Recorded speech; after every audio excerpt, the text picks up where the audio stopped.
In the middle of the bustling market, a skinny and sickly horse, with dull eyes filled with deep sadness, made Anna choke with heartache. How much for that horse? Anna asked, her voice steady, despite the lump in her throat. The man tending the pen, a stout fellow with a messy mustache, chuckled derisively. "If you want that bag of bones, $10 will do it," he said with disappointment. "Nobody wants it. I'm selling it just to get rid of it." Anna's eyes never left the horse. Its coat once.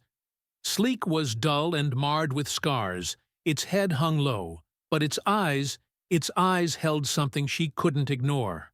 Sorrow mixed with resignation, and beneath it all, a faint flicker of hope. "What happened to him?"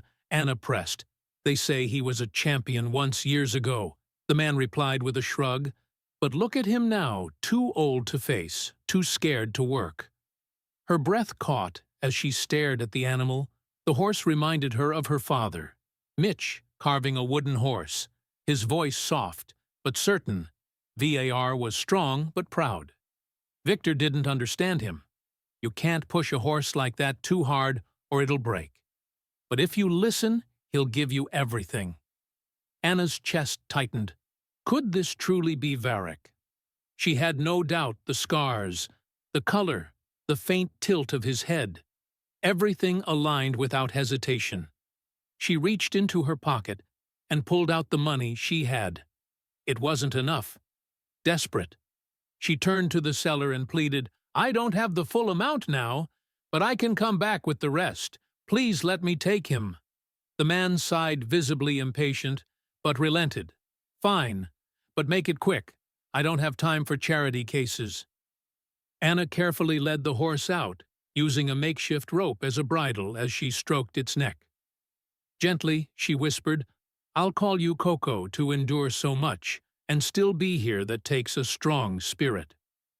As Anna guided Coco through the crowded fairgrounds, whispers followed her, "Why waste money on that old nag?"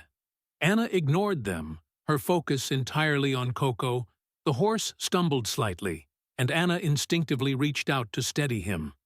They were a pair, one worn down by life, the other broken by mistreatment, but both unwilling to give up.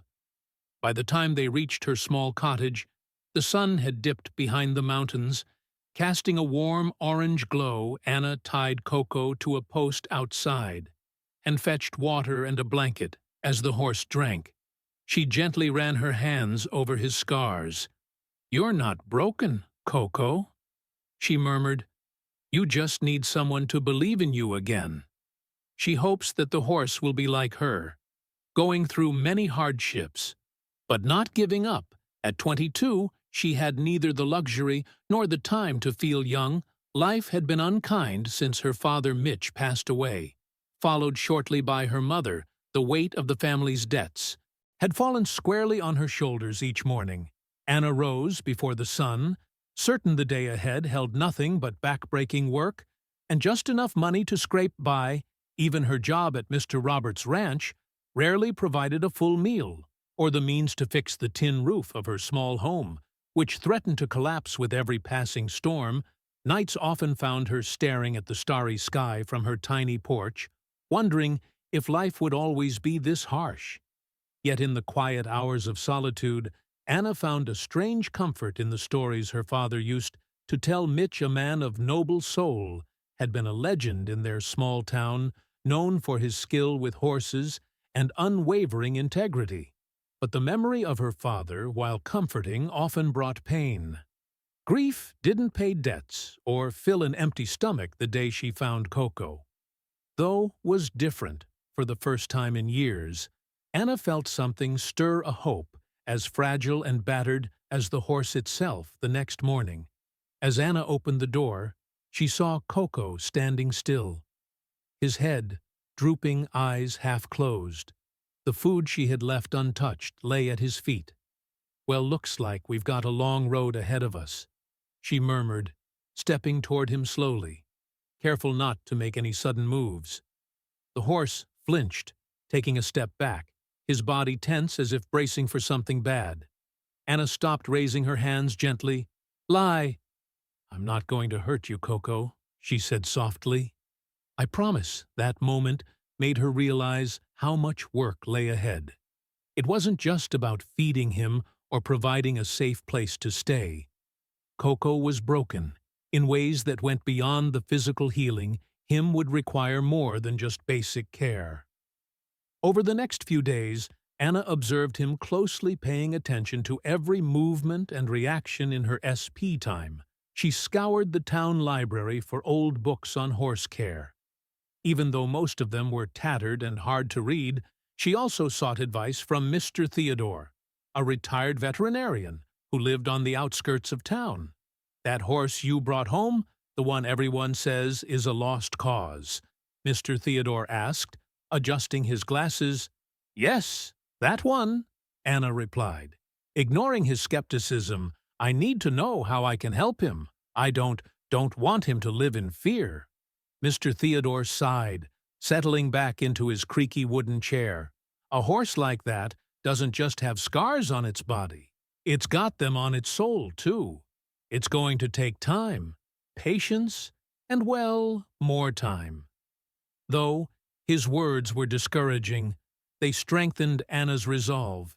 She knew it wouldn't be easy, but she wasn't going to give up. One afternoon, while Anna was cleaning the enclosure, something happened that stopped her in her tracks. She felt a soft nudge on her shoulder and turned to see Coco standing behind her. His muzzle extended toward her. For the first time, he had chosen to approach her willingly. "So you're not so afraid anymore?" "Huh," she said, unable to hide her smile. Coco let out a quiet snort, almost as if he were answering her slowly. Anna reached out and touched his neck. The warmth of his coat beneath her hand was indescribable. It was a breakthrough from that day on. Things began to change. Coco remained cautious, but started eating regularly, and showed fewer signs of fear. Anna felt as though she was piecing together something that had been shattered long ago.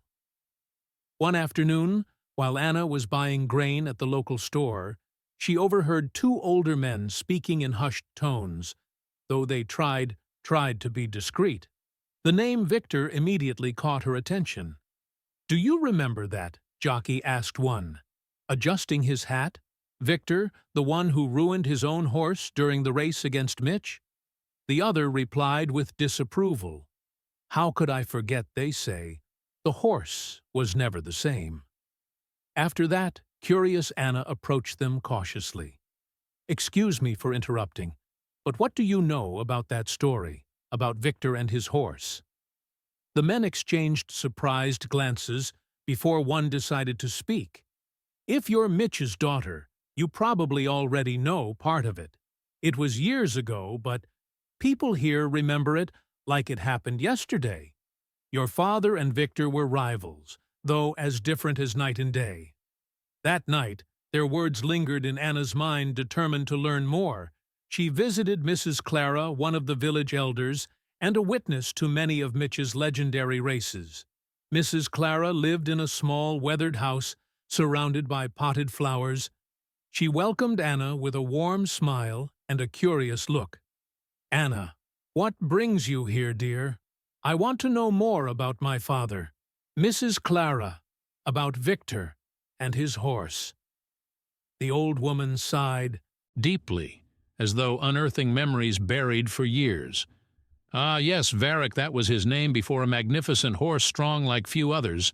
But Victor, he never appreciated him." Anna sat beside her, listening intently. "Your father and Victor were rivals, but they were nothing alike. Mitch raced with heart, always caring for his horse. Victor, on the other hand, only cared about winning, no matter the cost.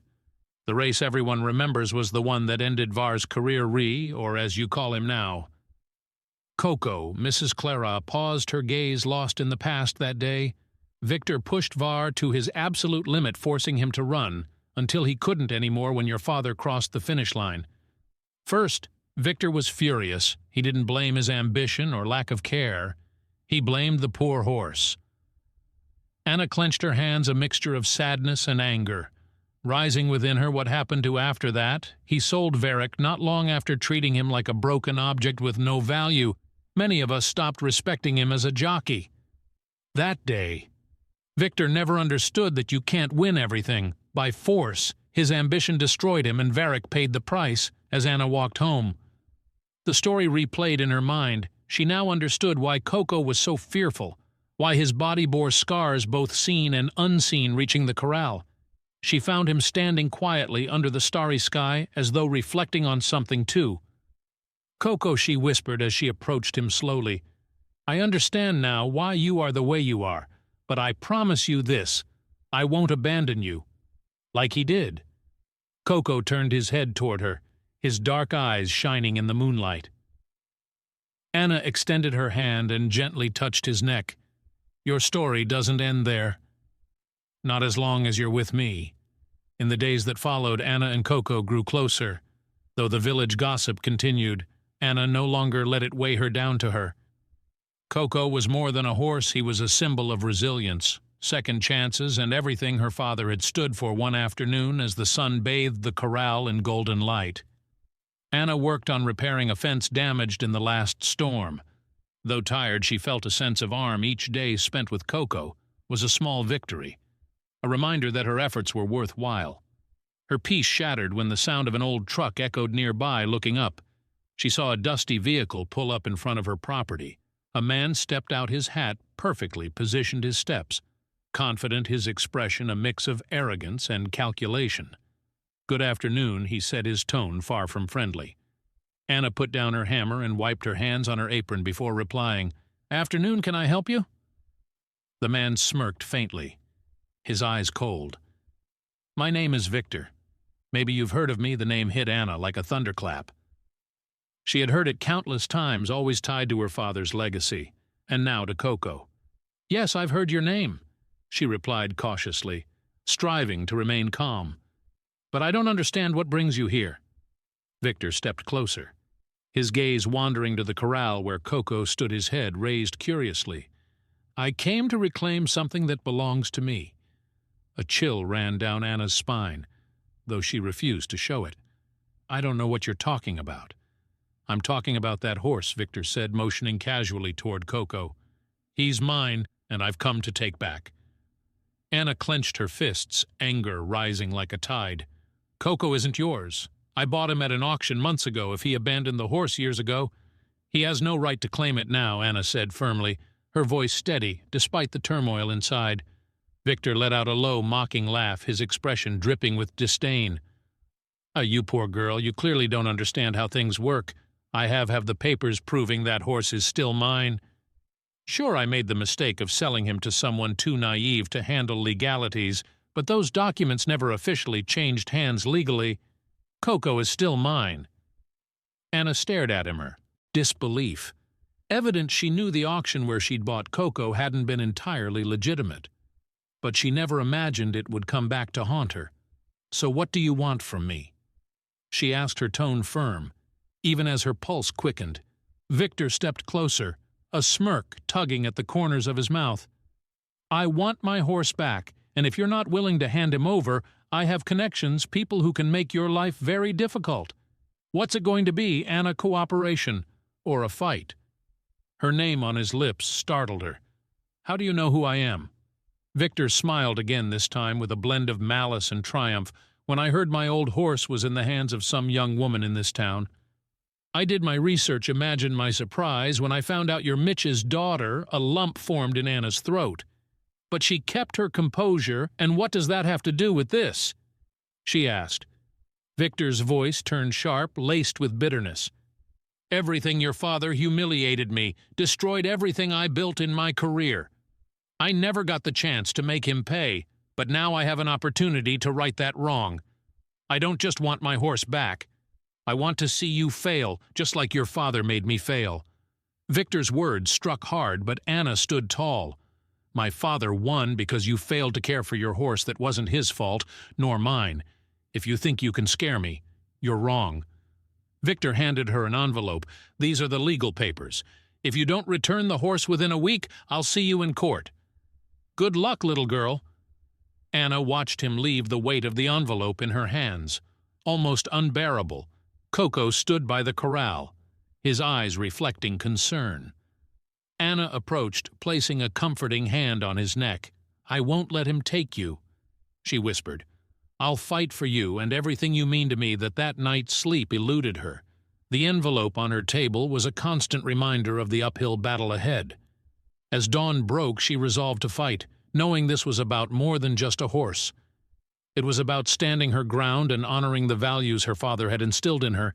She spent the morning tending to the ranch as usual.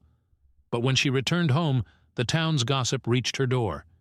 Mrs. Clara and a few others shared whispers of Victor's claims, casting doubts over Coco's ownership. While Anna appreciated Mrs. Clara's defense, she knew she needed stronger support. Determined, Anna sought help from Mr. Johnson, a lawyer in the next town. After hearing her story, he admitted the case was tricky. If Victor can prove ownership, he has a case, but if we show abandonment, it might shift in your favor. "How much will it cost?" Anna asked, bracing herself for the answer that depends on how long it takes. Mr. Johnson replied cautiously, "But it won't be cheap." Anna nodded, knowing full well she couldn't afford it. "We'll do whatever we can," she said firmly. The following days were fraught with tension. Victor, realizing Anna wouldn't back down, escalated his efforts.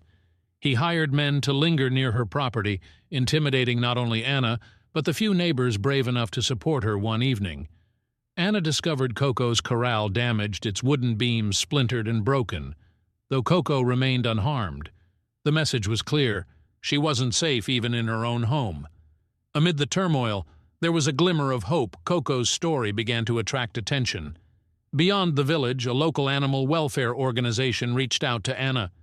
"We've heard about your struggle," Miss Harper said over the phone. "We want to help Victor. Might have money and connections, but we have something more valuable: evidence of his past mistreatment of animals." Hope surged through Anna, even as she knew the road ahead would be long. Having someone on her side made her feel less alone that afternoon, as the first heavy drops fell, quickly escalating into a relentless downpour. Anna was busy tying down tops to protect sacks of grain. "Anna, we need to move faster," shouted Mr. Robert from across the barn. "I'm on it," she called back, her hands working swiftly, but an uneasy feeling gnawed at her. Each crash of thunder brought her thoughts back to Coco's corral. She reassured herself it was secure. Yet the sense of foreboding lingered. The storm intensified, turning creeks into raging streams and driving families to evacuate their homes amid the chaos. Someone approached Anna with troubling news. "Anna, someone was near your corral this morning." Her heart skipped a beat. "Who? What did you see?" she demanded. "I'm not sure, but I saw a black truck. I think it was Victor." The man replied, visibly worried. Fear and anger flared within Anna. Without hesitation, she bolted toward her property, ignoring the shouts urging her to stay put. But by the time she reached the corral, the water was up to her knees, and the wind pushed against her every step. She froze at the sight of a padlock, one she didn't recognize, securing the gate inside. Coco poured at the flooded ground, his breaths heavy with panic. "Coco, it's going to be okay!" Anna shouted, her voice trembling as she frantically searched for something to break the lock. Rain lashed against her face, blurring her vision. Grabbing a large rock, she struck the metal repeatedly. Desperation driving her efforts, the lock finally gave way, and she flung the gate open. Coco stood frozen, paralyzed by fear.